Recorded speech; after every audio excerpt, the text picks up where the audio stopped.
సిద్దిపేట జిల్లా ములుగు మండలం తుంకి బొల్లారంలో గల అయ్యప్ప చెరువులో అనుమానాస్పద స్థితిలో శుక్రవారం మహిళ మృతదేహం లభ్యమైంది.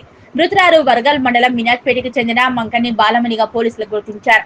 అయితే మహిళ మృతదేహానికి నల్లటి కవర్లో కప్పబడి కాలు మడిగ నరివేసి ఉన్నట్లుగా పోలీసులు గుర్తించినట్లుగా గజ్వేల్ ఏసీపీ నర్సింహులు తెలిపారు. కాగా అప్పటికే గౌరారం పోలీస్ స్టేషన్ లో కుటుంబీకుల ఫిర్యాదు మేరకు మిస్సింగ్ కేసు నమోదు చేసి దర్యాప్తు చేపట్టామని ఏసీపీ తెలిపారు. ఈ ఘటనపై కేసు నమోదు చేసి క్లూస్ టీమ్ తో మృతికి గల కారణాలు తెలుసుకున్నట్లుగా ఏసీపీ పేర్కొన్నారు.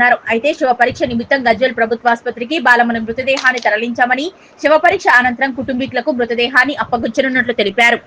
పోలీస్ స్టేషన్లో బాలమణి అని మీనాజ్పేటకు సంబంధించిన ఒక మహిళ 55 సంవత్సరాల మహిళ తప్పిపోయింది.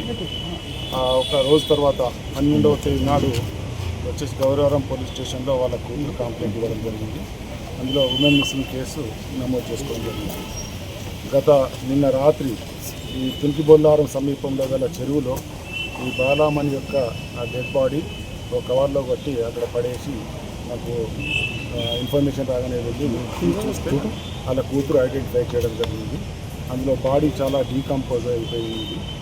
అటు విషయంలో ఈ సెక్షన్ ఆర్డర్ చేసుకొని మర్డర్ కేసు ఎవరో గుర్తు తెలియని వ్యక్తులు హత్య చేసి ఆమెను అక్కడ పారేసినట్టుగా మేము భావిస్తున్నాం. ఆ విషయంలో సెక్షన్ ఆర్డర్ చేసుకొని ఇన్వెస్టిగేషన్ చేయడం జరుగుతుంది. ఆ పూర్వపరాలన్నీ పరిశీలించిన తర్వాత నేరస్తులు దానికి బాధ్యులైన వారిని అరెస్ట్ చేసి వాళ్ళ మీద చర్య తీసుకోవడం జరుగుతుంది.